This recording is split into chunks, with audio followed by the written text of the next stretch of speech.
específicos ya identificados que predisponen a tener esta enfermedad.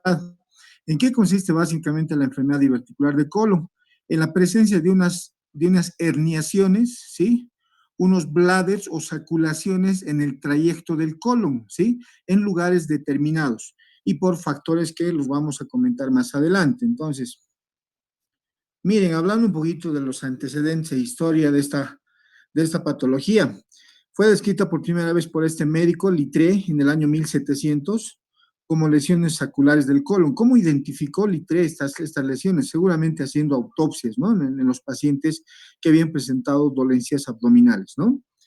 Y esta patología se llama también diverticulosis o diverticulitis, que en realidad no son sinónimos, ¿no? No es el mismo término, sino, como indica acá, se presentan etapas diferentes de la misma enfermedad. Es decir, la diverticulosis se refiere solamente a la presencia de estas dilataciones saculares o divertículos en el trayecto del colon, pero sin inflamación, solamente su presencia. Pero cuando ya existe, obviamente, una inflamación de estos divertículos, hablamos ya de que el paciente ha desarrollado una eventual diverticulitis, ¿no? Y miren, acá tenemos un colon, ustedes pueden ver acá el colon, ¿no? Este es el colon descendente y más abajo está el sigmoides, ¿no? Miren estas dilataciones saculares, miren estas bolsitas, estos bladders, estas herniaciones. Todas estas saculaciones son los divertículos que puede presentar el paciente, ¿no? Que es lo que vamos a hablar ahora. Y Burkitt en 1971, un médico americano, definió esta enfermedad o patología como carencial. ¿Qué relación encontró Burkitt? Miren, basado en el hecho de que la revolución industrial en ese año y la aparición de moliendas de granos quitaban el envoltorio al trigo, es decir, el paciente no ingería casi nada de fibra en la dieta, ¿no? Y la población disminuyó la ingesta de fibra, lo cual favorecería la formación de divertículos. Y Burkitt tenía toda la razón. En la actualidad sabemos que la poca ingesta de fibra en la dieta predispone al hecho de que exista aumento de la presión intraluminal en el interior del colon y el paciente estaría susceptible o predispuesto de desarrollar estas herniaciones a las que las llamamos divertículos, ¿no?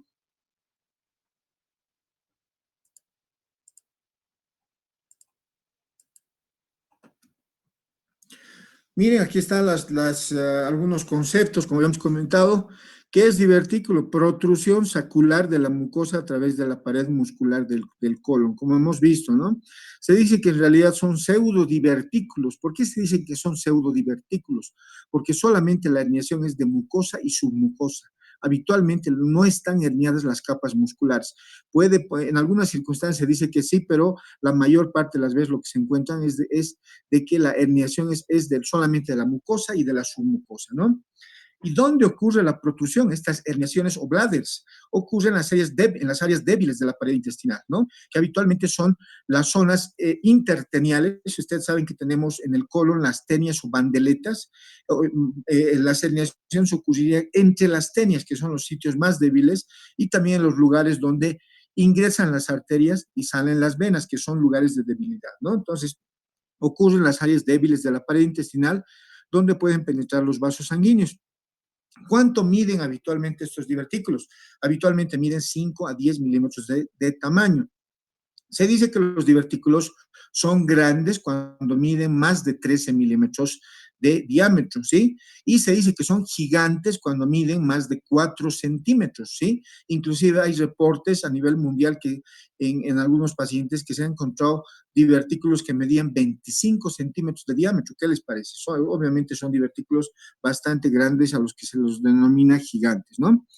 Y lo que les decía, los divertículos en realidad son pseudodivertículos falsos, ¿no? Ya que contienen solamente mucosa y submucosa cubiertas de serosa en la mayor parte de las veces, ¿no? Aquí está otra vez lo que habíamos comentado, es aquel paciente que se hace una colonoscopía, ¿sí? Miren, encontramos estas dilataciones saculares, estos bladders, ¿no? Obviamente a los que los denominamos divertículos. Hablando de la localización, dónde se presentan principalmente estos divertículos? En el colon izquierdo y en el colon sigmoides. Esa es la localización mucho más frecuente. Por eso vemos acá esa localización. Miren, acá vemos divertículos en toda esta zona, es el descendente y este es el colon sigmoides. Miren, vemos también divertículos en el colon sigmoides. Ahí está una dilatación saccular, aquí está otro divertículo, entonces a eso denominamos enfermedad diverticular de colon, ¿no? Igual acá, miren, estamos viendo varias imágenes para que ustedes sepan bien de lo que estamos hablando, ¿sí? Entonces, ¿dónde hemos dicho que se presentan habitualmente los divertículos? Entre las tenias, aquí está la tenia, ¿no? Miren, mírenlo bien, que se puede ver la tenia o bandeleta. Entre las tenias encontramos estas dilataciones saculares, ¿no? Las dilataciones saculares, miren. Entonces, estas son los divertículos que podemos encontrar en un paciente, ¿no? Y la mayor parte de las veces en el colon izquierdo, como se puede ver. Igual acá vemos en esta imagen la presencia de un divertículo, habitualmente en el colon izquierdo y en el colon sigmoides, ¿no? Hablando un poquito de las antecedentes de historia, se encuentra en el 10% de las autopsias. Es decir, hay mucha gente mayor que fallece y no tenía ninguna clínica de enfermedad diverticular, ¿sí? Perdón, me están llamando. Sí, hola, Lice. Dígame, Lice. No, porque tienen su solución, Lice. Con eso le han pasado de terapia, he preguntado.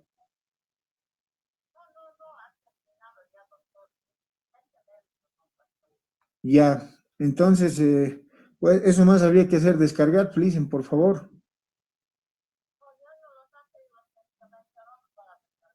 Entonces, colóquele un analgésico en casos necesarios solamente, ya no el fentanil.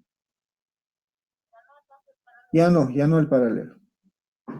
Un analgésico, porque está con dipirona cada 8 horas, con eso va a ser suficiente. ¿Listo? Cada 8 nomás, Lice. ¿Listo? Gracias, Licen. Disculpen, muchachos, me han llamado del hospital, no podía dejar de contestar. Bueno, hablando un poquito de antecedente de historia. Otra vez, perdón. Hola. Dígame, Liz.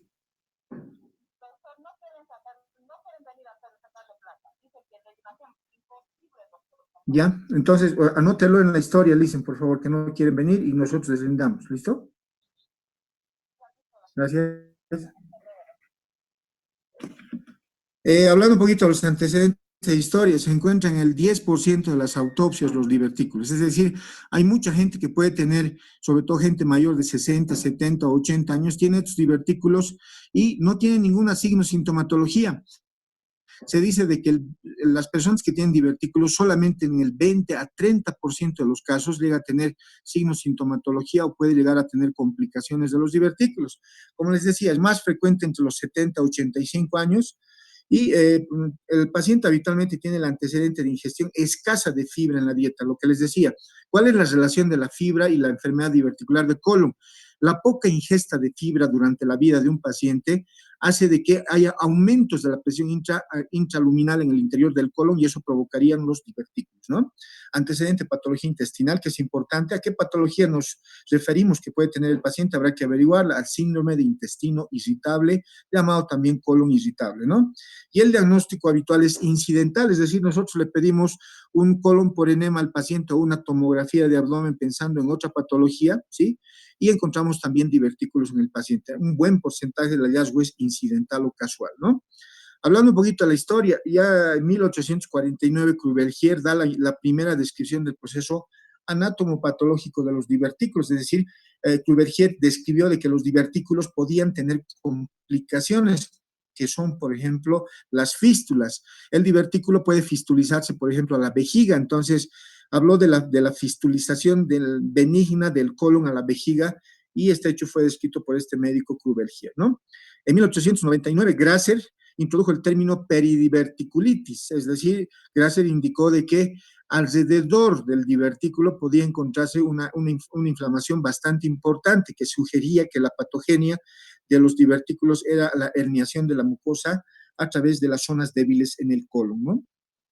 En 1904, Baer postuló que el mecanismo de la diverticulitis era la impactación de materia fecal en el cuello del divertículo y tenía toda la razón Baer, Actualmente sabemos de que una de las formas por las cuales se puede inflamar un divertículo es la impactación de un coprolito en el cuello del divertículo y obviamente eso va a obstruir el divertículo y la mucosa que está en el interior del divertículo no puede vaciar su contenido de moco hacia el intestino. Entonces va a ocurrir algo similar a una apendicitis aguda y se va a inflamar el divertículo, ¿no? Entonces tenía toda la razón Ver, ¿sí?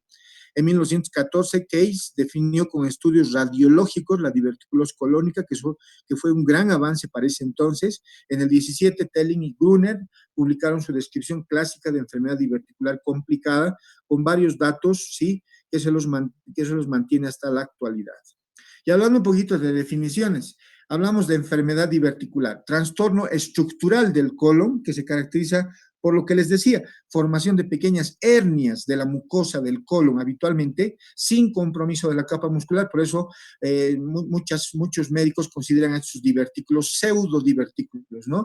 Muy rara vez está comprometida la capa muscular, haciendo protrusión en la pared del colon, como se puede ver en estas imágenes, miren.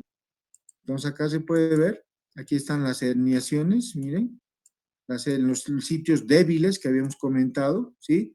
Aquí tenemos un montón de divertículos aquí arriba, otro divertículo, otro divertículo. Entonces, todo esto podemos encontrar en estos pacientes, ¿no? Hablando de la diverticulosis, ¿qué es la diverticulosis solamente? Es la presencia de divertículos, pero sin inflamación, ¿no? ¿Y qué será la diverticulitis? Como su nombre indica, ustedes nunca deben olvidar de conocer la mayor parte de sufijos médicos, ¿no? Sufijos médicos. Obviamente es la inflamación de los divertículos. Y miren lo interesante de estas imágenes, ¿no? Miren, acá tenemos varios divertículos, divertículo, divertículo, divertículo, ¿no? Y miren, esta es la imagen endoscópica por colonoscopía, visión del colon, ¿no? Con un endoscopio. Miren estos orificios. Esta es la visión de los divertículos a la visión colonoscópica, ¿no? Y miren, aquí hay un coprolito en uno de los divertículos.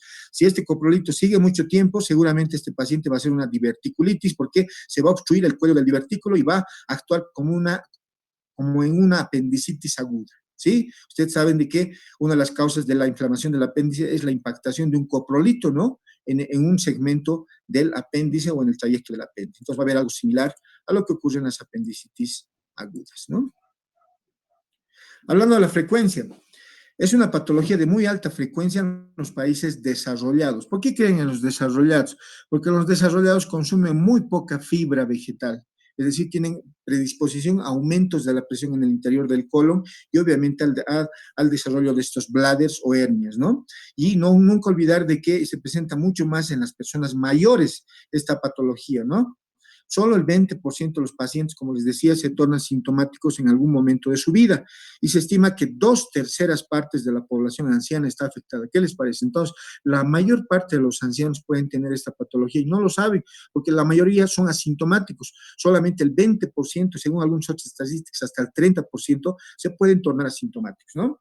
Esta patología es benigna, ¿sí? Que se presenta rara vez en los niños, muy rara vez, y en menores de 35 a 40 años, prácticamente es una patología de la vejez. Prevalencia del 2 al 5% en forma global de esta patología, ¿no? Aumenta con la edad, eso nunca deben olvidarlo, se encuentra probablemente en un 50% de la población mayor de 70 años, según algunos estudios, 60% mayor de 80 años, ¿qué les parece? Es una enfermedad prácticamente de la vejez. Otras estadísticas indican mayores de 60 años en un 30% y mayores de 80 años en un 65%, ¿qué les parece? Son menos los casos de esta patología en habitantes de África y Asia, donde la alimentación es con alto contenido de fibra, ¿sí? Es decir, donde se consume bastante fibra, en los países donde se consume bastante fibra, más verdura, frutas, obviamente va a haber menor proporción de esta patología. Pero en los países donde consumen alimento procesado, donde se le ha extraído la fibra natural, obviamente esa gente estará mayor predispuesta, ¿no? Al igual menos en los vegetarianos, obviamente los vegetarianos consumen más fibra, ¿no? La prevalencia de esta patología es difícil de evaluar, pues la mayor parte de las personas que las presentan son asintomáticas, ese es el gran problema, ¿no? Y el diagnóstico, como habíamos comentado, es incidental o accidental, solamente el 20%, como habíamos comentado, se pueden tornar sintomáticos. Según el sexo, predomina más en el sexo masculino, según la mayor parte de las estadísticas, y se asocia con la obesidad. Ahora, la pregunta, ¿por qué los obesos llegan a tener más esta patología? Porque los obesos, en esos lugares donde ingresan las arterias y salen las venas, pueden llegar a tener infiltración grasa. Es decir, esa infiltración de la grasa por la obesidad hace de que se debilite aún más la pared del colon y obviamente el paciente esté más predispuesto a tener divertículos, ¿no? No está relacionado con hábitos tabáquicos, según algunos estudios, alcohol y cafeína, pero sí con elevado consumo de carne y la grasa, ¿no? Eso es muy importante. En países occidentales predomina en el lado izquierdo, ¿sí? 95% afecta al colon sigmoides, y en los países asiáticos y africanos prevalencia del 20% y predomina en el lado derecho. No se sabe con exactitud cuál es la causa por la cual algunos pacientes tienen más predilección por tener afectación en el lado derecho o en el izquierdo. Se comenta de qué factores genéticos influirían en el paciente y también los factores ambientales relacionados con la dieta. Es la quinta enfermedad digestiva más importante referente a atención médica. Como habíamos dicho, miren, 0.5 a 1 centímetro, como habíamos hablado anteriormente. La prevalencia según la edad. A los 40 años, 5% de la gente puede tener los divertículos, según los estudios. 60 años aumenta 30%, y miren, a la gente mayor de 80 años o más, 65%. Prevalencia según el género. En los menores de 50 años, común en el masculino, ¿no? Más en el sexo masculino. En los 50, 70 años, leve preponderancia femenina. Y en los mayores de 70 años, más común en el sexo femenino. Hablando de la localización, es muy importante que sepan dónde se localizan más frecuentemente para buscarlos, ¿no? 90-95% en el colon sigmoides. ¿Qué les parece? Entonces, la mayor parte de los que se ve es en el colon izquierdo. 50 de esto es 95%, 50% están ubicados en el colon sigmoides, la mayor parte de las veces, y 40% en el colon descendente, ¿sí? Y 5% en todo el resto del colon, principalmente en el colon derecho, ¿no? Y nunca se ha encontrado en el recto por factores que vamos a hablar más adelante, ¿no? En general, los divertículos del lado izquierdo se complican, ¿sí? Se complican más frecuentemente con inflamación, es decir, diverticulitis. Y los del lado derecho habitualmente se complican con hemorragia. Eso es lo que se ve según los estudios. Y miren, se está operando a un paciente por una apendicitis, por ejemplo, y se revisa en forma incidental el colon sigmoides, y miren, encontramos gran cantidad de divertículos en el colon. Entonces, como les decía, el hallazgo puede ser habitualmente casual, ¿no? Aquí está un divertículo, aquí está otro divertículo, aquí se puede ver claramente las dilataciones saculares, ¿no? Tipos de divertículos. Según algunos estudios, los divertículos de colon derecho pueden ser divertículos verdaderos, según algunos estudios, es decir, pueden tener capa muscular también herniada, ¿no?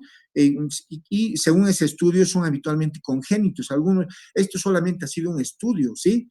Entonces, según algunos estudios, los del lado derecho pueden ser verdaderos y eventualmente congénitos. Y los divertículos del colon izquierdo, estos sí son falsos divertículos o pseudodivertículos, ¿no?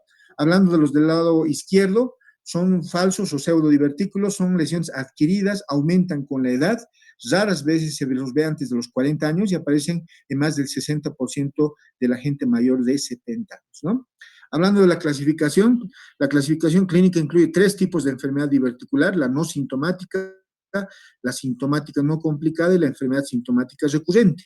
Hablamos de la no sintomática. ¿Qué quiere decir? Es aquel paciente que tiene diverticulosis. Tiene los divertículos, pero no tiene síntomas. La enfermedad sintomática no complicada quiere decir de que ha desarrollado el paciente inflamación de los divertículos, pero solamente inflamación, no se ha complicado con absceso, con fístula, con nada serio, con hemorragia, por ejemplo, ¿no?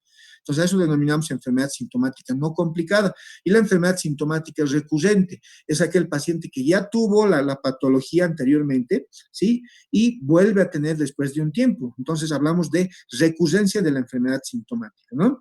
Estos 3 primeros constituyen el 75% de los casos. Y hablamos de la enfermedad complicada. Hemos hablado de la enfermedad diverticular inicialmente, y hablamos de la enfermedad complicada. La complicada se puede complicar por hemorragia, absceso del divertículo, flemón del divertículo, perforación del divertículo. Obviamente, si hay perforación del divertículo, el paciente va a tener una peritonitis purulenta y fecal, va a tener materia fecal en el interior de la cavidad abdominal, ¿no? Puede tener una estenosis, fístula. Estas constituirían el 25% de los casos. Hablando un poquito de la etiología, hablando de la etiología, existe interacción de dos factores. Uno, la debilidad de la pared del colon. Es decir, lo primero que debemos entender es de que para que se produzca el divertículo debe haber debilidad. ¿Y cuándo existe debilidad en la pared del colon? Por la edad, está claro, ¿no? Que es acompañante normal del proceso de envejecimiento de los individuos. Por eso, estos divertículos son frecuentes en las personas añosas o mayores, ¿no? Dos, el aumento de la presión intraluminal del colon. Estos dos factores, muchachos, serían fundamentales, nunca deben olvidarlos y recordarlos siempre, que tratan de explicar el por qué el paciente llega a tener divertículos. Y miren, este autor americano, Painter, estudioso de la diverticulosis, evidenció los siguientes aspectos. Referente al primer aspecto, a la debilidad de la pared del colon. Uno, los divertículos aparecen, ¿en dónde hemos dicho? Aquí está, aparecen entre las tenias, intertenial, que son los sitios más débiles que el resto de la pared que lo colon, ¿no? También, respecto a la debilidad, los divertículos aparecen en los lugares también más débiles, ¿sí? En la pared del colon, por la entrada de los vasos arteriales y la salida de los vasos venosos. Es decir, en esos lugares existe debilidad y ahí se pueden presentar los divertículos, asociados al hecho, por ejemplo, que el paciente es obeso, que va a provocar infiltración en esos lugares, infiltración grasa en esos lugares. Obviamente el paciente va a estar susceptible de tener esta patología, ¿no? Y aquí están los obesos, la distribución de la grasa alrededor de los vasos va a contribuir a debilitar la pared del colon, ¿no? La arteriosclerosis aporta a debilitar la pared del colon también, en los obesos, obviamente, ¿no? Aquí está, tenemos un colon con varios divertículos, miren, se puede ver claramente lo que estamos hablando, ¿sí? Y hablando también de la etiología, hasta el momento hemos hablado respecto a la etiología según Painter, respecto a qué? A la debilidad de la pared del colon. Ahora vámonos a lo segundo, referente al aumento de la presión intraluminal del colon. ¿Qué nos dice Painter? ¿Sí? Se parte de dos principios, de que la pared del colon por su musculatura tiene la habilidad para responder a estímulos, ¿sí? Entre ellos, por ejemplo, el estrés. ¿Qué pasa cuando tenemos demasiado estrés? El colon se distiende y si se distiende, obviamente aumenta la presión en el interior del colon y ese sería uno de los factores que predispone eventualmente a la enfermedad diverticular de colon. ¿Qué patología nos puede llevar a estrés para que el colon esté distendido todo el tiempo? La enfermedad, ¿sí? El síndrome de intestino irritable o el colon irritable. ¿Estamos de acuerdo? Y el principio físico de que el diámetro del colon debe permanecer sin alterarse. Obviamente, si se va a alterar, si se va a distender el colon, obviamente el paciente está susceptible de tener aumento de la presión del colon, ¿no? Y cuando existen contracciones musculares continuas en el paciente, hay pacientes que tienen lo que se llama aumento de la segmentación colónica, como vamos a ver más adelante. Es decir, tiene contracciones musculares continuas, se va a producir un aumento de la presión intraluminal y esto conduciría obviamente al desarrollo de los bladders o divertículos, como se puede ver en esta imagen. Miren, claramente se está pudiendo ver de que la presión intraluminal por aumento de las contracciones o segmentación colónica está aumentando está aumentando en todas las direcciones en un segmento del colon y la consecuencia va a ser el divertículo, ¿no? Se va a formar los divertículos en el paciente. También Painter estableció que la presión en el colon sigmoides de los pacientes que tienen esta patología con divertículos era mayor que la presión en el colon sigmoide de otras personas normales. Entonces, ¿esto qué nos habla? ¿Por qué el paciente tiene más divertículos en el colon izquierdo y en el sigmoides? Porque tiene la presión incrementada en esta zona. Es por eso que tiene esta patología el paciente, ¿no? Y que en el colon se forman, por efecto de la contracción colónica o la segmentación, pequeños globos, bladders, que se van a producir por un aumento de presión en el interior del colon en todos los sentidos. Y estos, obviamente, bladders se forman por la contracción de las capas musculares del colon. Todos estos estudios los hizo Painter y obviamente nos han ayudado a comprender mejor lo que ocurre en esta patología en los pacientes, ¿no? De lo que se deduce que cualquier estímulo que aumente la segmentación colónica, es decir, el peristaltismo colónico, va a producir obviamente un aumento de la presión intraluminal. y cualquier medicamento que relaja la musculatura del colon, un antiespasmódico, por ejemplo, disminuye la presión intraluminal. Entonces, ¿a qué conclusión llegamos? Aquellos individuos que por cualquier circunstancia a lo largo de su vida han tenido situaciones de aumento de la presión intraluminal y que por razones del envejecimiento normal de los tejidos se producen zonas más debilitadas en el colon, esto va a determinar la formación de estos divertículos, bladders o pequeños globos, que sería la base fisiopatológica para explicar esta patología. ¿Están de acuerdo? ¿Sí? Aquí está lo que habíamos hablado, ¿no? Lo que ocurre en los lugares más débiles por la entrada de las arterias, salida de las venas. Hay un aumento de la presión intraluminal, lo que determina la formación de los divertículos, ¿no? También hablando de la etiología, otro médico japonés llamado Iwasaki, de apellido Iwasaki, hizo otros estudios. ¿Pero qué estudios hizo la Iwasaki? Habló midió la resistencia tensil de los tejidos, es decir, midió la resistencia, la resistencia de todo el colon, midió dónde era más resistente el colon en todo su trayecto, si era en el ciego, en el transverso, en el descendente o en el sigmoides, ¿sí? Entonces midió la resistencia, tanto en sentido longitudinal como en sentido circular. ¿Y qué demostró Iwasaki? Que era mayor a nivel del recto. Es decir, el recto tiene mayor resistencia. Es por eso que no está descrito que se pueden presentar en el recto los divertículos, porque es un tejido más resistente que el resto del colon. ¿Estamos de acuerdo? Que el resto del intestino. El orden según la resistencia, según el estudio de Iwasaki, el más resistente es el recto. 2, el colon ascendente. 3, el colon descendente, luego el colon transverso y el signo. Entonces, y que los individuos en general tienen una presión mayor entre los 10 y 19 años. Es por eso que las personas jóvenes no tienen, obviamente, tienen mayor resistencia a esta edad y no se encuentran divertículos, ¿no? Y que también entre los 60 a 70 años va a existir un aumento de la presión intracolónica por los factores que hemos comentado, sobre todo en los individuos de edad avanzada, ¿no? Y la resistencia va a disminuir hasta en un 30% en estas personas de edad avanzada, y obviamente más, y este hecho más los aumentos de la presión intraluminal van a llevar al desarrollo de los divertículos. ¿Estamos de acuerdo? Entonces, les puedo preguntar en su examen, ¿qué estudios hizo Painter respecto a la enfermedad diverticular de colon? ¿Cuál sería su respuesta? Estudió la debilidad en el interior del colon y el aumento de presión, ¿sí? Y Iwasaki, ¿qué estudio hizo? Midió la resistencia tensil de los tejidos. ¿Estamos de acuerdo? Igual, acá tienen un divertículo. Y hablando un poquito también de la etiología, causas que producen aumento de la presión intracolónica y debilidad de la pared colónica. Obviamente, ¿a qué nos referimos? Que hay que investigar siempre en el paciente larga data de colon irritable o síndrome de intestino irritable, es decir, los trastornos motores del colon determinan aumento de la presión colónica.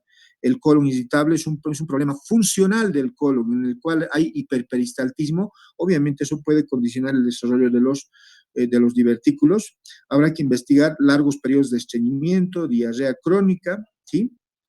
No olvidar de que en el estreñimiento, obviamente, si el paciente tiene mucho tiempo de estreñimiento, hay segmentos de colon que están distendidos y aumentan su presión intracolónica. Y en las diarreas, ¿qué pasa? Hiperperistaltismo colónico, lo que llevaría también al desarrollo de los divertículos, ¿no? Anomalías fisiológicas, espasmos durante mucho tiempo y tránsito intestinal retardado que podría ser coadyuvante. En el 95% de los casos, la formación de los divertículos se encuentran en el sigmoides, como habíamos dicho, ¿no?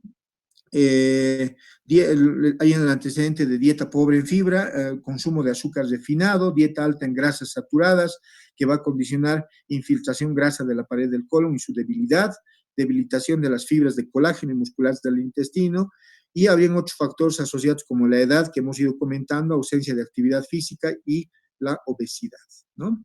Y hablando un poquito de la fisiopatología, hablamos de un mecanismo motor que está implicado, ¿sí? ¿Se refiere a qué? A la segmentación colónica, lo que hemos ido hablando, ¿no? ¿Qué es la segmentación colónica? Volvemos a comentarlo. Proceso por el cual un corto segmento del músculo circular del colon, ¿sí? Se contrae de manera no propulsiva, ¿sí? Es decir, no hace de que el alimento progrese. Esto va a producir un segmento colónico cerrado, se va a cerrar un segmento colónico y obviamente al estar cerrado este segmento colónico va a haber un incremento en su presión intraluminal por encima de 90 milímetros de mercurio que va a inducir la herniación de la mucosa y de la submucosa.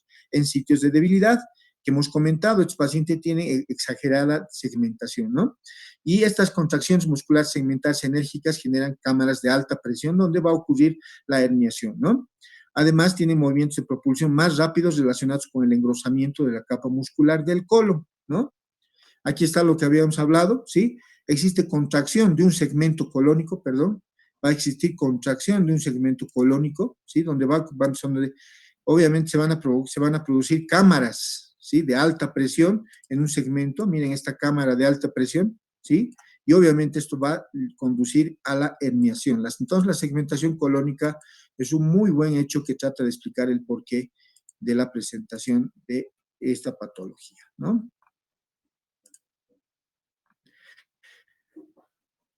Seguimos. Otro, hablando de la fisiopatología, el mecanismo anatómico, ¿sí? ¿A qué se refiere desde el mecanismo anatómico desde el punto de vista fisiopatológico? Lo que ya hemos comentado, por el envejecimiento, la fuerza tensora del colágeno del colon y las fibras musculares, obviamente, disminuyen y hay depósito de elastina en la pared, ¿sí? Depósito de elastina. Es decir, hay cambios estructurales en la pared del colon, es por eso que se ve divertículos en trastornos de tejido conjuntivo también, como es el síndrome de Marfan, el síndrome de Ehlers-Danlos y la nefropatía poliquística, entre algunas, ¿no? Entonces, esto es lo que va a ocurrir desde el punto de vista fisiopatológico, dieta pobre en fibra vegetal, va a haber heces de poco volumen, hipersegmentación colónica, que ya lo hemos comentado, el paciente va a tener hipertensión intraluminal por la formación de esas cámaras cerradas, ¿no? Va a haber herniación de la mucosa y esto lleva a la formación de un divertículo. Entonces, es un cuadro que nos ilustra bastante bien todo lo que pasa en el paciente, ¿no? El cuadro clínico, partiremos de dos principios que en un gran número de los pacientes portadores de la enfermedad diverticular son asintomáticos. Obviamente ese es el gran problema, la mayor parte de la gente es asintomática, solamente el 20% de los pacientes con divertículos llegan a tener síntomas, ¿no? Y que el número de pacientes diagnosticados radiológicamente como diverticulosis, es decir, presencia de divertículos sin síntomas, son hallazgos y excede el número de pacientes sintomáticos, ¿no? En el cuadro clínico, ¿qué vamos a encontrar? Obviamente, antecedente colon irritable, lo que habíamos comentado, de larga data. Dos, vida caracterizada por estreñimiento y espasmo. Eso es lo que ha determinado el aumento de la segmentación colónica, el aumento de la presión en el intraluminal en el interior del colon y obviamente la formación de estos bladders o hernias, ¿no? Por sí solos los divertículos no dan síntomas, ¿sí? Dan síntomas cuando presentan mayor o menor grado de inflamación, ¿no? En las formas inflamatorias leves se manifiesta por dolor leve en la fosa ilíaca izquierda, es decir, ¿por qué viene habitualmente el paciente mayor cuando tiene inflamación del divertículo? Doctor, me duele aquí abajo, en fosa ilíaca izquierda. Es por eso de que la diverticulitis, la inflamación de los divertículos, se llama también la apendicitis del lado izquierdo. ¿Están de acuerdo? Porque igual, algo similar a lo que ocurre en las apendicitis, como hemos comentado, se impacta un coprolito y obviamente inflama el divertículo, ¿no? Entonces, puede venir con dolor en fosa ilíaca izquierda, que a veces es cólico, otras veces pungitivo, gravativo, se acompaña de náuseas, vómitos, puede tener fiebre porque hay un proceso inflamatorio discreto y estreñimiento, ¿no? En las formas inflamatorias avanzadas, ya el cuadro obviamente franco, hay mucho dolor en fosa ilíaca izquierda, puede haber hipertermia importante, náuseas, vómitos que se incrementan, ¿no? Y este cuadro asemeja mucho a una apendicitis, de ahí que se diga que la diverticulitis es la apendicitis del lado izquierdo, como les había dicho, ¿no? Puede haber síntomas inespecíficos como distensión abdominal, flatulencia, pirosis y halitosis. Puede haber sintomatología acompañante. Y para hacer el diagnóstico, obviamente tenemos todo este arsenal de métodos de diagnóstico para hacer un buen diagnóstico. Mire, es un gran número de casos, el diagnóstico es incidental cuando se está haciendo el estudio por otra causa, ¿no? ¿Qué podemos pedirle? Radiografía de colon por enema con doble contraste, TAC abdominal, tomografía axial computarizada, angiografía mesentérica, porque este paciente puede sangrar y puede sangrar muchas veces en forma abundante, ¿sí? Entonces, una de las complicaciones de los divertículos es el sangrado. Y cuando no se identifica el sitio de sangrado por colonoscopía, ¿qué podemos hacerle al paciente? Angiografía mesentérica, para ver fuga de contraste y determinar el sitio de sangrado. Entonces, otro estudio que nos ayuda. Otro, obviamente, colonoscopía, otro, ecografía y laboratorio, ¿no? Hablando de la radiografía de colon por enema con doble contraste, es la base del diagnóstico. Miren, este es un colon, pero repleto de divertículos. Miren, todas estas saculaciones que ustedes ven, todos los redonditos son, ¿qué les parece? Este paciente no debe consumir nada de fibra en su vida. Todo el tiempo ha estado con presión aumentada en el interior del colon. Miren, todo está con divertículo, divertículo, divertículo, divertículo. Este paciente tiene un montón. Entonces, en esta se ven los saquitos o divertículos de diferentes tamaños, números y localización, ¿no?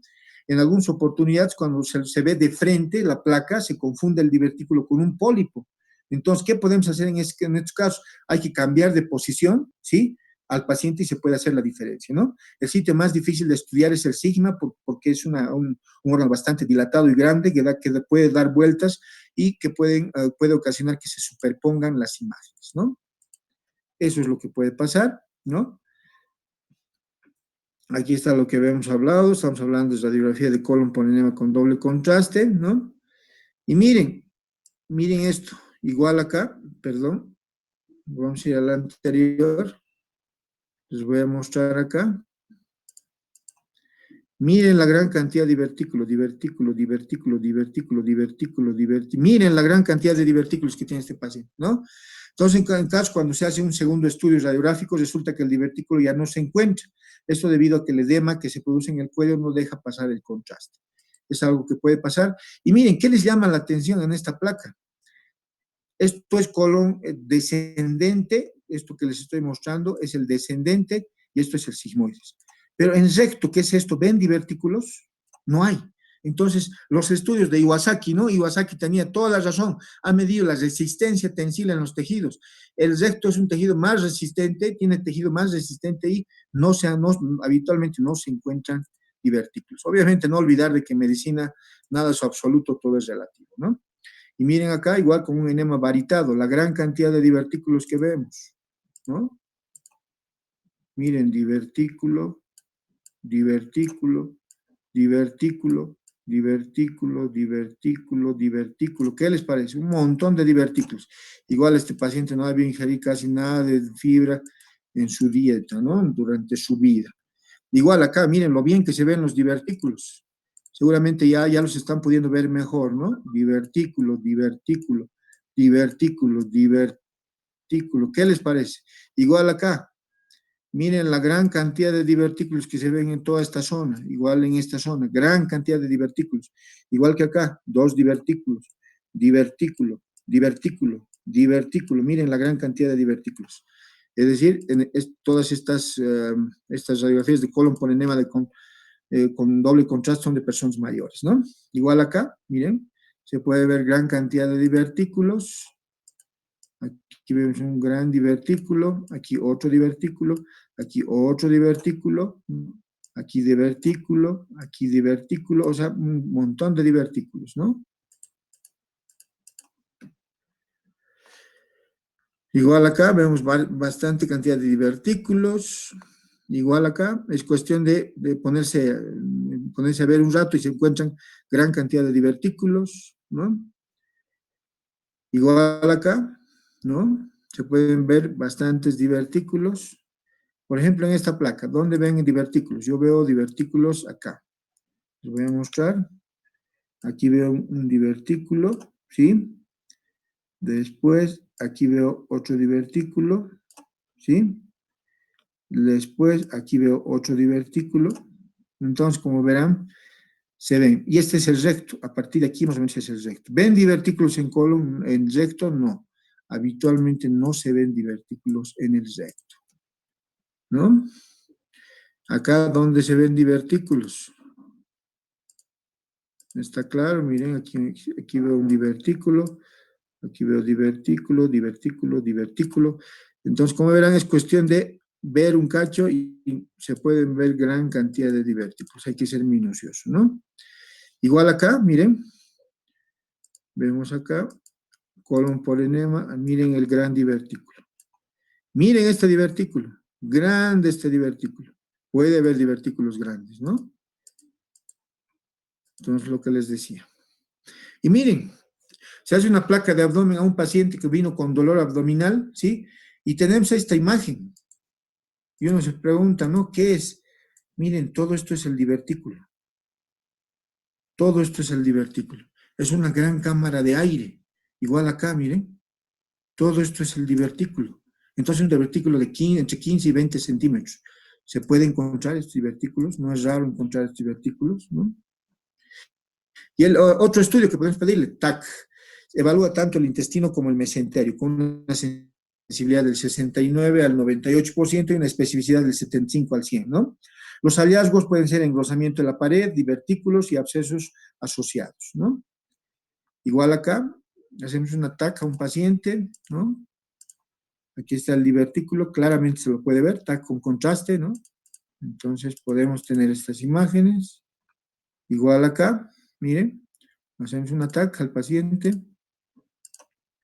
Aquí están las dilataciones oculares, ¿sí? Entonces se puede ver, está con divertículos este paciente, ¿no? Igual acá se puede ver, hay muchas imágenes de divertículo, igual acá. Esta es la pared del colon, y miren, aquí están los divertículos en su pared, un divertículo, otro divertículo. Entonces se puede encontrar todas estas imágenes. Otro estudio, lo que les decía, angiografía mesentérica, ¿no? En pacientes con sangrado masivo y que no ha sido visto por colonoscopía, es el procedimiento diagnóstico de elección, y lo cual es la opción terapéutica. Es de que podemos inyectar sustancias vasoconstrictoras o eventualmente hacemos un tratamiento que se llama embolización arterial para cohibir el sangrado con sustancias especiales, dado que posibilita establecer el diagnóstico del sitio de sangrado y el tratamiento, como les decía, sea con fármacos o con materiales actuales como es la embolización, ¿no? Y obviamente la colonoscopía. Y la colonoscopía hay que elegir bien el momento de hacer una colonoscopía. Ustedes comprenderán de que hay un divertículo inflamado. Si le hacemos, obviamente, si nos apuramos en hacer una colonoscopía, no olviden de que al hacer la colonoscopía se insufla aire en el interior del colon, podemos perforar el divertículo. Entonces habrá que esperar que tenga que esté mejor de los síntomas del paciente para hacer este estudio o hacer el estudio con presiones bajas sin introducir demasiada cantidad de aire, ¿no? Es complementario al anterior, el riesgo es de perforar el divertículo por la insuflación, como les decía. Y aquí está, ¿no? Lo que les decía, las imágenes de lo que se encuentra en los divertículos. Miren, aquí hay un divertículo con unos orificios, ¿no? Esto es lo que se ve en la colonoscopía, miren, orificios. Y obviamente en uno de estos orificios se impacta un coprolito, un pedazo de materia fecal y se puede inflamar, ¿no? Varias imágenes de colonoscopías, miren.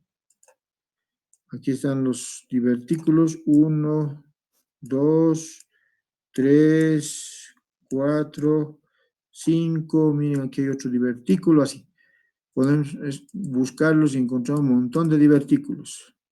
Otro, la ecografía es muy útil e inocuo para visualizar abscesos, es decir, cuando hay un absceso a consecuencia de un divertículo, nos ayuda a identificarlos. Por ejemplo, aquí vemos un absceso, claramente se lo puede ver aquí el absceso, aquí está el absceso, ¿no? Secundario a un divertículo inflamado, ¿no? Entonces, también sirve la ecografía para la punción. Se puede drenar estos abscesos por vía percutánea con guía ecográfica, ¿no? Tiene una sensibilidad del 84% y una especificidad del 80 al 97%. Los signos ecográficos que se observan son engrosamiento de la pared, absceso o hiperecogenicidad rígida del colon. Esto es lo que nos puede ayudar. Laboratorio, obviamente, si está inflamado el divertículo, hay que pedir el laboratorio de rutina. ¿Cómo está formado el laboratorio de rutina? Hemograma completo, glucemia, urea, creatinina, grupo sanguíneo y factor RH y coagulograma. Eso es suficiente, ese es el de rutina. ¿Qué vamos a encontrar en el hemograma si hay inflamación? Obviamente, leucocitosis con desviación a la izquierda en caso de inflamación, ¿no? Y nunca olvidar alternativas de diagnóstico diferencial en los divertículos del colon derecho, obviamente con una apendicitis aguda, una adenitis mesentérica, una inflamación de los ganglios mesentéricos, ¿no? Una enfermedad de Crohn. No olviden que las dos formas inflamatorias intestinales más frecuentes son el Crohn y la colitis ulcerosa, un carcinoma rectal, una colecistitis, una úlcera péptica perforada, una pancreatitis, un divertículo de Meckel, una pielonefritis, un embarazo ectópico, una EPI, es decir, una enfermedad inflamatoria pélvica, una torsión de quiste de ovario. Entonces, habrá que hacer siempre buen diagnóstico diferencial en esta patología y también con los divertículos del colon izquierdo, con un carcinoma colorectal, con un Crohn también, una colitis ulcerosa, una colitis isquémica, una colitis pseudomembranosa por el uso prolongado de antibióticos, una colitis infecciosa, una pancreatitis, una pielonefritis del lado izquierdo, un embarazo ectópico, también una EPI y una torsión de quiste ovárico izquierdo, ¿no? Hablamos de las complicaciones. A ver cómo andamos de tiempo. Tenemos un cachito. ¿Tienen clases, muchachos? Disculpen. ¿Tienen clases? Qué bien, entonces lo vamos a acabar en un cachito. Complicaciones. Menos del 30% de los pacientes con enfermedad diverticular de colon, ¿sí? Sufren en algún momento de su vida alguna complicación, las cuales se agrupan en infecciosas, es decir, ¿qué puede haber como causa infecciosa? Una diverticulitis. Y el divertículo cuando se inflama, ¿qué nos va a dar como complicación? Abscesos, fístulas, es decir, una comunicación anormal entre el divertículo inflamado, por ejemplo, un divertículo de sigmoides, y un órgano vecino, como es la vejiga, por ejemplo, como vamos a ver más adelante, y las obstrucciones, es decir, la obstrucción del divertículo, que va a ser algo similar a una apendicitis y va a inflamar el divertículo. Y hemorrágicas, ¿no? Otra complicación es la complicación hemorrágica. Aquí en este cuadrito están descritas todas las complicaciones que habíamos comentado, miren. Bleeding, sangrado, puede haber peritonitis por la perforación de un divertículo, puede haber inflamación solamente en divertículo, de lo que denominamos diverticulitis, puede haber absceso con débito purulento, ¿no? Entonces, todo esto podrá haber en el paciente.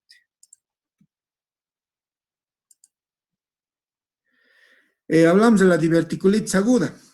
Y la diverticulitis aguda, muchachos, puede ser simple y complicada, ¿sí?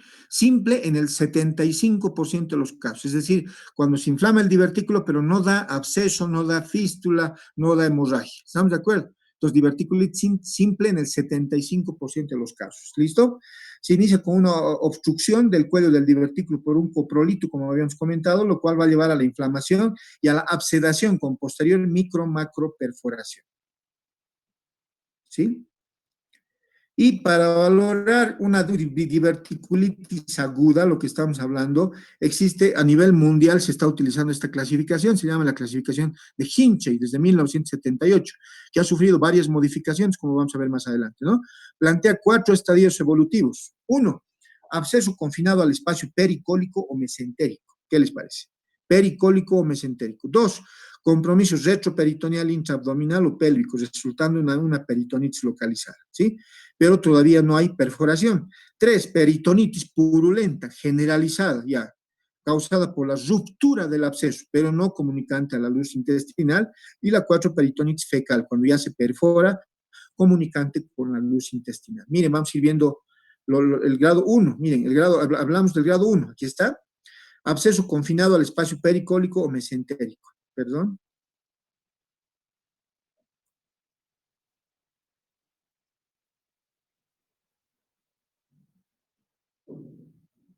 Aquí está. Estos son los grados de Hinchey. Este es el grado 1, ¿sí? Absceso confinado al espacio pericólico, como indica acá. Absceso combinado al espacio pericólico. Es un absceso todavía pequeño, ¿no? Vámonos al grado 2. ¿Qué dice el grado 2? Miren, compromiso retroperitoneal, intraabdominal o pélvico, resultando en una peritonitis localizada. Entonces, aquí está el grado 2, miren, lo vemos. Hay una peritonitis localizada en este lugar. ¿Sí? ¿Estamos de acuerdo? Ese es el grado 2 de Hinchey. Vámonos al grado 3, para que se acuerden. Peritonitis purulenta, generalizada, causada por la ruptura del absceso, es decir, se rompe el absceso a la cavidad. Miren cómo se ha roto y cómo se está pudiendo ver de que hay pus en la cavidad. Miren, se ha roto este absceso y la pus está saliendo a la cavidad abdominal, ¿no? Pero todavía no hay compromiso de la luz intestinal, el intestino está indemne. Pero ya miren en el Hinchey 4, ¿qué ha pasado en el Hinchey 4? ya hay una peritonitis fecal, ¿sí? Se ha perforado, además del absceso, se ha perforado ya el intestino. Es decir, es un grado más severo, ¿no? Entonces, todos estos grados nos ayudan a hacer una adecuada valoración. Igual, aquí como hemos visto, un absceso pericólico, aquí hay el segundo, un absceso más grande, el tercero, ¿sí? Y hay una salida de débito purulento, hay una peritonitis localizada y en el 4 hay una peritonitis fecal. Como se puede ver acá, ya se puede ver la presencia de materia fecal, fecal share, ¿no? Entonces, todo esto lo vamos a poder ver en el paciente. Aquí está otra vez la Hinchey. 1, inflamación del colon, absceso pericólico. 2, de inflamación del colon con absceso retroperitoneal o pélvico. 3, peritonitis purulenta. Y el 4, peritonitis fecaloidea. Todo esto nos ayuda. Aquí está la visión tomográfica que vamos a tener de cada absceso en particular, ¿no? Hay otra clasificación, la clasificación de Hinchey, muy modificada por Scher desde 1997, hace pequeñas variaciones. El 1, absceso pericólico; el 2A, absceso a distancia que requiere drenaje percutáneo, ¿sí? Puede haber drenaje a distancia, eso lo escribe Scher. Estadio 2B, absceso complicado con o sin fístula; el 3, peritonitis purulenta generalizada; y el 4, peritonitis fecal. Entonces hay una pequeña variación, como ustedes pueden ver. El Hinchey modificado por Warszawa, en el estadio 0, diverticulitis leve; en el 1A, flemón, inflamación pericólico confinado; en el 1B, absceso pericólico; 2, absceso pélvico retroperitoneal; el 3, peritonitis purulenta generalizada; y el 4, peritonitis fecal. Entonces hace una pequeña variación en cada uno, como ustedes pueden ver, ¿no? Ahí el Hinchey modificado por Kaiser es otra pequeña variación. Y hablamos de la clínica de los divertículos, ¿no? De la diverticulitis aguda. ¿Qué va a referir el paciente? Dolor en el cuadrante inferior izquierdo, ¿no? Pues no olviden de que, por eso que se dice de que la diverticulitis aguda se dice que es la apendicitis del lado izquierdo, ¿no? O en hipogastrio. Masa palpable, el paciente tiene fiebre, leucocitosis, náusea, vómito, estreñimiento, diarrea, síntomas urinarios. Puede tener. Y a los estudios complementarios. No se recomienda en la diverticulitis aguda realizar procedimientos invasivos, es decir, por ejemplo, un colon por enema, una colonoscopía, todavía no, porque como está inflamado lo podemos ayudar a perforar nosotros, ¿no? Al introducir aire, tratar como una perforación contenida. Lo primero que se debe hacer de acuerdo al grado, ¿sí? El grado del Hinchey 1 y 2 es para manejo médico, tratarlo como una perforación contenida, con antibióticos y en forma ambulatoria. El 3 y 4 habitualmente requiere internación y hay que ver la necesidad, hay que valorar la necesidad de tratamiento quirúrgico, porque ya puede estar perforado el colon. Ese detalle a tomar en cuenta, ¿no? Se puede solicitar una placa de tórax y abdomen. Ahora la pregunta, ¿por qué creen que habrá que solicitar una placa de abdomen sobre todo? Porque puede estar perforado el divertículo, ¿sí? Y el paciente puede tener ¿qué signo? ¿Quién se acuerda cuál es el signo radiológico de que nos habla de una perforación de víscera hueca? Que hay neumoperitoneo, es decir, aire libre en la cavidad abdominal. ¿Qué se llama el signo? ¿Quién se acuerda? Chilaiditi, signo de chilaiditi, neumoperitoneo subdiafragmático semilunar, que nos habla de una perforación de víscera hueca, ¿no? O niveles hidroaéreos. El ataque de abdomen es el método de elección, ya que muestra la peridiverticulitis, nos ayuda a valorar los criterios de Hinchey, ¿no? La ecografía es útil en la mayoría de los casos para ver abscesos, se puede realizar una radiografía contrastada o colonoscopía también, pero en forma diferida, cuando ya se ha controlado la inflamación, ¿no? El tratamiento. Hay que decidir si internar o no al paciente, de acuerdo a su estado general y a la clínica y a los estudios complementarios que hayamos solicitado, ¿no? El esquema antibiótico recomendado es quinolona, cipro, podemos darle quinolona, ciprofloxacino o norfloxacino, o cotrimoxazol en combinación siempre con un medicamento para gérmenes anaerobios, que habitualmente es el metronidazol o la clindamicina, ¿no? En inmunodeprimidos deben ser hospitalizados y tratados por vía parenteral con amoxicilbactam o clindamicina en combinación con aminoglucósido, es decir, amicacina o gentamicina, ¿no? También se puede utilizar como alternativa la amoxi más ácido clavulánico que va bien, ¿no? Aquí están las alternativas de tratamiento quirúrgico, algunas alternativas de tratamiento quirúrgico. Por ejemplo, se puede, si la diverticulitis, si hay muchos divertículos inflamados, se podrá hacer una resección del segmento afectado del colon, más anastomosis primaria. Habrá que valorar el grado de infección, ¿sí? Si hay mucha infección y hay mucha contaminación, mejor hacer una colostomía, habrá que hacer una adecuada valoración. Si el colon está perforado, habrá que valorar si se puede hacer sutura o eventualmente una ostomía de derivación, es decir, una colostomía en el paciente, ¿no? Entonces, de acuerdo, esto solamente se los comento en forma rápida porque esto lo van a llevar con su profesor de cirugía seguramente, ¿no? A la mayor parte de los tratamientos en los divertículos, les cuento muchachos, la mayor parte se los está haciendo por vía endoscópica, es decir, por la laparoscopía diagnóstica. Primero, por la laparoscopía se ve qué tipo de hinche es, ¿sí? Se confirma el hinche que ya se pensaba por la tomografía y el drenaje de los abscesos, muchos tratamientos se lo está haciendo por la laparoscopía en la actualidad, ¿no?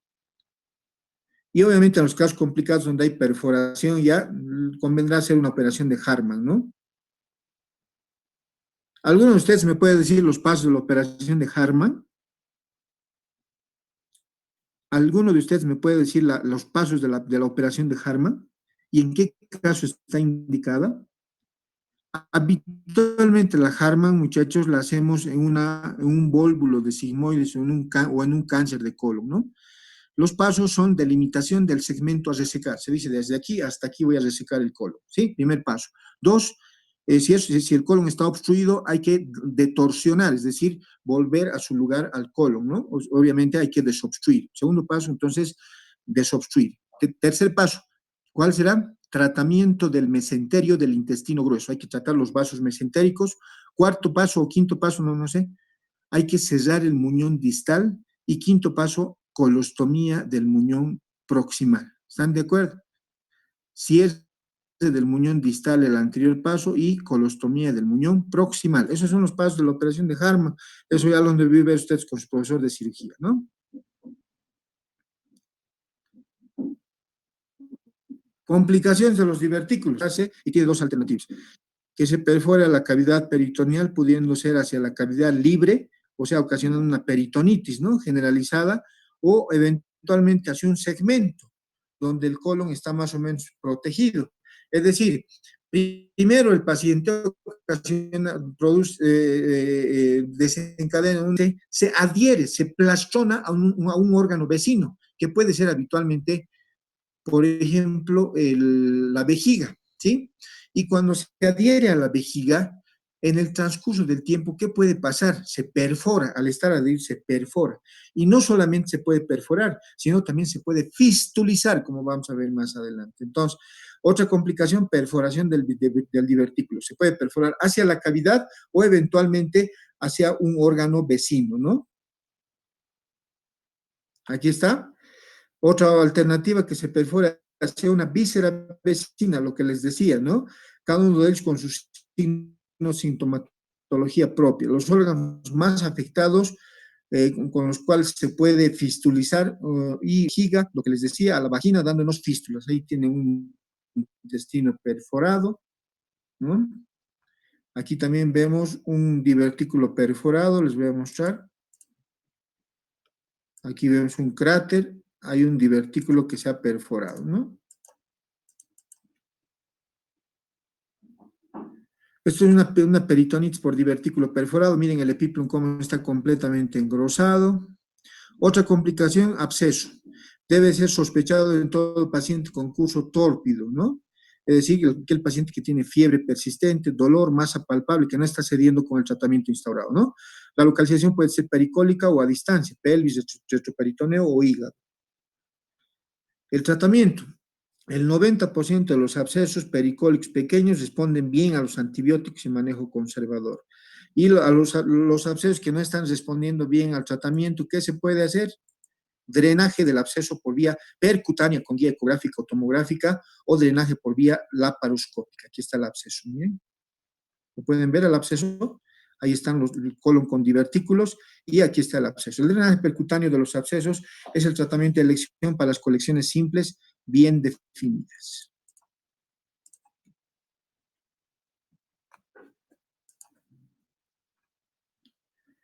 Aquí vemos una perforación y absceso. Aquí está el absceso. ¿Estamos de acuerdo? Otra complicación, fístula. ¿Qué es fístula? Hemos dicho, comunicación anormal entre dos superficies epitelizadas. No olviden el concepto. Sucede en 2% de los pacientes con enfermedad diverticular complicada. Es un proceso inflamatorio local, producido por un absceso. Entonces, para que se produzca la fístula, ¿qué tiene que pasar primero? Una diverticulitis. El divertículo se adhiere, se plastrona con un órgano vecino, que puede ser el intestino delgado, o la vejiga, o la vagina, ¿sí? Y obviamente se puede comunicar anormalmente, ¿no? Entonces, puede haber absceso también que se descomprime espontáneamente, perforándose hacia una víscera adyacente o a través de la piel. Habitualmente hay un único trayecto fistuloso, pero se puede encontrar varios en algunos pacientes. Por ejemplo, miren, puede haber hablando de las fístulas, pueden ser colovesicales, del colon a la vejiga en el 65%. El paciente va a tener neumaturia. ¿Qué es neumaturia? Aire en la orina, ¿no? Aire en la orina. Y fecaluria, materia fecal en la orina, ¿no? Y puede ser colovaginal, del colon a la vagina en el 25% de los casos, ¿no? Aquí están las fístulas. Creo que hay una imagen de fístulas, voy a mostrar. Aquí está. Y miren lo bien que se ve esta imagen de fístula. Aquí está el colon, miren, todo esto es el colon, con divertículo, colon, colon, colon. Aquí está el colon, aquí está el divertículo. Y miren, en esta zona el paciente tenía el divertículo. ¿Qué ha pasado? Se ha inflamado el divertículo, ese divertículo se ha adherido con la pared de la vejiga es esta, ¿estamos de acuerdo? ¿Y qué ha pasado? Se ha comunicado anormalmente. Es decir, el paciente tiene una comunicación anormal entre el colon y la vejiga. ¿Cómo se va a manifestar? Todo el tiempo el paciente tiene infección urinaria, ¿no es cierto? Hasta que lo operemos al paciente. Esto hay que operar. Esto no hay mucho que hacer para resolver en forma con tratamiento médico, ¿no? Son tomografías. Aquí hay un divertículo inflamado, miren, aquí está, les muestro, aquí hay un divertículo inflamado, ¿sí? Y aquí cerca está la vagina. Si este divertículo se va a adherir a la vagina, nos va a dar una fístula colovaginal. ¿Están de acuerdo? Miren, y obviamente la materia fecal, toda la materia fecal se va a ir vaciando a la vagina. Y el paciente viene, doctor, por la parte genital, estoy eliminando eventualmente materia fecal. Pueden ocasionarse estos casos. Aquí está la fístula, el trayecto establecido entre el colon, que es este, y la vagina o la vejiga puede ser, ¿no? Fístula colovaginal, aquí está lo que les he explicado. Pueden presentarse estos casos, ¿sí? Otra obstrucción, otra complicación, obstrucción, lo que les decía, se puede inflamar el cuello del divertículo, ¿no?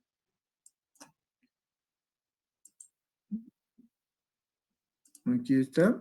Miren cómo se está, aquí está el divertículo, cómo se ha obstruido por un fecalito, ocasiona diverticulitis, por edema o compresión por el proceso inflamatorio colónico o por un absceso también puede ser, ¿no? Puede haber hemorragia diverticular, ¿sí? Otra complicación, producen sangrado severo en el 5% de los casos. Es causa de hemorragia digestiva baja, ¿sí? Hemorragia digestiva baja. Se presenta como un sangrado arterial. Es bastante activo y brusco el sangrado. El comienzo es brusco, sin prodromos. Existe dolor cólico y urgencia defecatoria. El paciente debe haber presentado hematoquesia, es decir, gran cantidad de eliminación de materia fecal y compromiso hemodinámico por la cantidad del sangrado, ¿no? Cede espontáneamente en la mayor parte de los casos. Eso habrá que tomarlo en cuenta.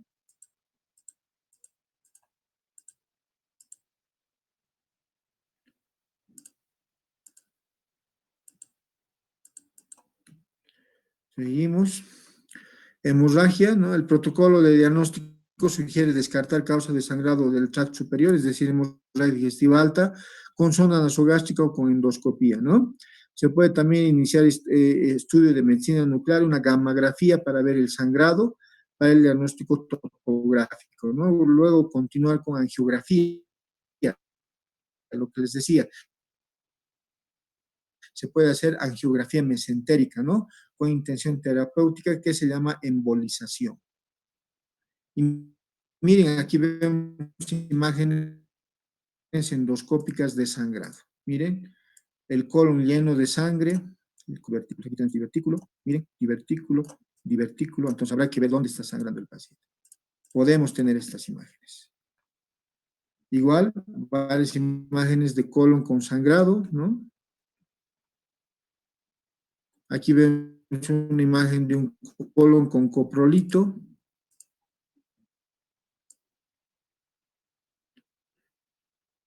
Ahí está el coprolito. Ahí está el coprolito. En cualquier momento va a obstruir y va a dar diverticulitis si no es tratado a tiempo ese paciente. Y el tratamiento es médico y quirúrgico, ¿no? Los casos asintomáticos no requieren ningún tratamiento, ¿no? Es decir, aquel paciente que tiene divertículos solamente no tiene inflamación. Obviamente, no han entendido, me van a decir, ¿qué sugerían ustedes al paciente con diverticulosis sin inflamación? ¿Qué único tratamiento le indicaría? Dieta, dieta con fibra, para disminuir la presión en el interior del colon y no tenga complicaciones, ¿no? Entonces se recomienda para evitar complicaciones dieta rica en fibra, exenta de semillas o pequeños alimentos que inflamen el divertículo, ¿no? La fibra va a producir disminución de la presión intraluminal del colon y este paciente puede requerir también ayuda psicológica. ¿Por qué ayuda psicológica? Porque puede tener síndrome de colon irritable o intestino irritable, ¿no? Si tiene crisis de diarrea o estreñimiento, obviamente hay que tratar. Si tiene una, por ejemplo, una parasitosis, tiene alguna patología que contiene diarrea o estreñimiento, un megacolon, habrá que tratarlo, tratar de corregir la motilidad intestinal y se puede utilizar antiespasmódicos y antibióticos de acuerdo al caso. El tratamiento quirúrgico está indicado en perforación aguda con absceso y fístula, ¿no? Eso está claro. Y no olvidar, volvemos a decir, de que la dieta es muy importante en base a alto contenido de residuo, fibra, disminuye la presión intraluminal del colon por la absorción de agua y segundo, por el aumento del folo fecal. No sé si tienen alguna pregunta, muchachos. Esto es el temita de enfermedad diverticular de colon. Es un tema cortito, pero alguna vez lo van a tener, alguna vez van a tener la oportunidad de ver y ya saben sus características principales. ¿Alguna pregunta?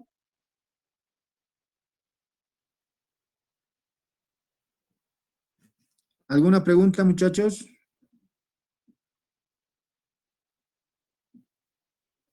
¿Han visto alguna vez esta enfermedad? ¿Han escuchado de esta enfermedad?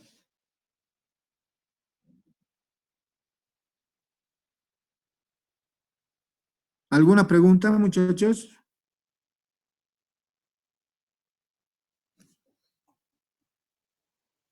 ¿Alguna pregunta?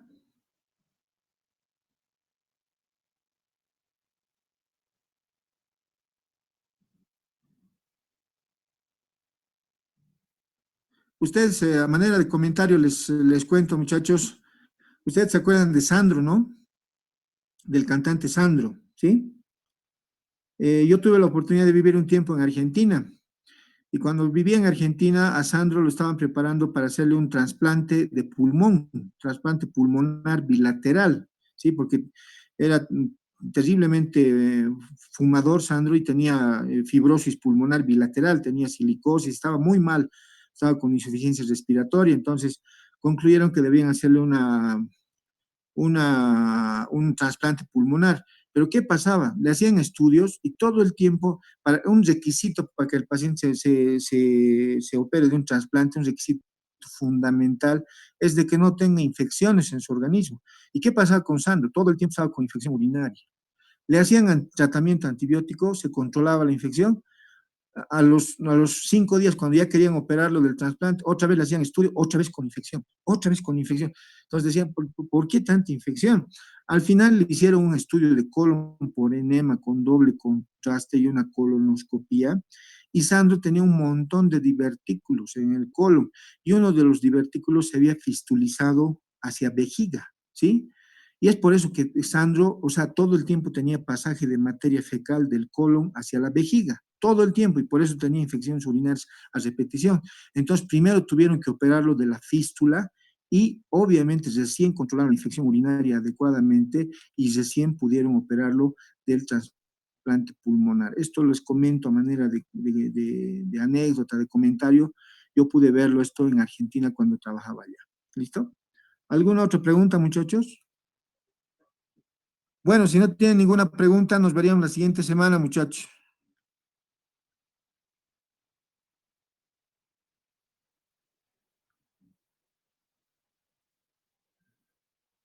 Hola. Si no tienen ninguna pregunta,